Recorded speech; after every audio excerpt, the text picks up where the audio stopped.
Have you ever had that one person who just keeps circling back into your thoughts no matter how much you try to shake them off? It feels almost like they've rented a permanent space in your mind, but the real question is, are they secretly thinking about you too, or is it only your imagination messing with you? Psychologists have studied this phenomenon for decades, and what they've discovered is more fascinating than you'd expect. From how the brain forms emotional ties to the unfinished stories that echo inside us, today we're exploring why certain people won't leave your thoughts, and whether they might be stuck thinking about you as well. By the end, you'll see your mind and maybe that person in a totally new way. Point number 1. The hidden psychology of constant thoughts.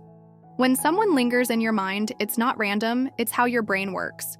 You're not just remembering them, your brain is clinging to unfinished emotions. One explanation is called the Zeigarnik effect. Our minds hold onto incomplete experiences far more than finished ones. If something between you and this person feels unresolved, your thoughts keep looping back, hunting for closure. But that's not the only force at play. Our memories are deeply tied to emotions. Love, nostalgia, guilt, even regret act like highlighters in your brain. A simple smell, a familiar song, or even walking past an old hangout can pull their image right back like no time has passed. And then there's dopamine, the feel-good chemical. If this person once made you feel excited, alive, or emotionally intense, your brain marks them as a source of reward. Every time you think of them, that same pathway lights up, reinforcing the cycle. Before you know it, the habit of remembering them becomes automatic, like muscle memory of the heart. But the bigger question is this truly a bond, or just a loop your brain refuses to let go of? Point number 2, love or just obsession.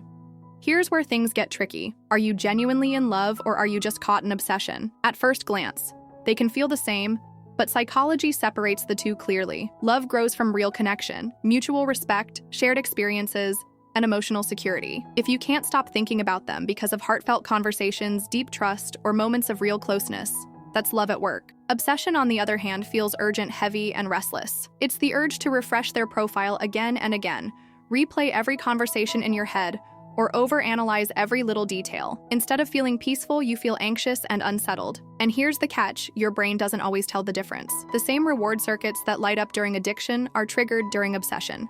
The more you feed it, the deeper the groove becomes. So pause for a moment and ask yourself, are you thinking of them because there's real love, or because your brain is stuck in a cycle it doesn't know how to exit? Point number 3, breaking the cycle. If you choose to, what if you're exhausted from thinking about them?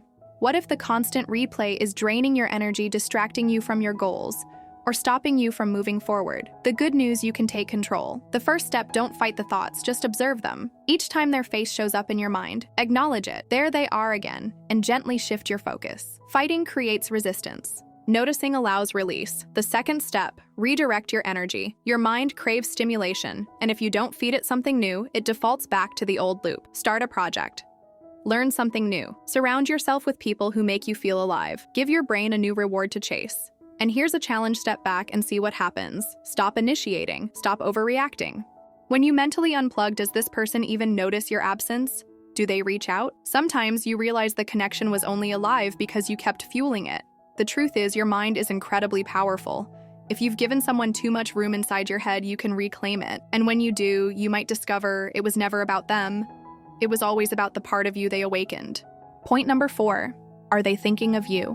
2, now comes the million-dollar question. If they're always in your thoughts, are you in theirs too? Many of us want to believe in invisible strings, that somehow when someone pops into your mind, you're also crossing theirs.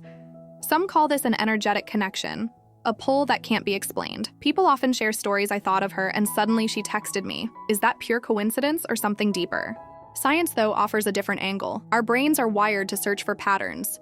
When you focus on someone, you start noticing little details that seem meaningful, like hearing their name in random places or spotting someone who looks like them. In truth, those signals were always there, you just weren't tuned in before.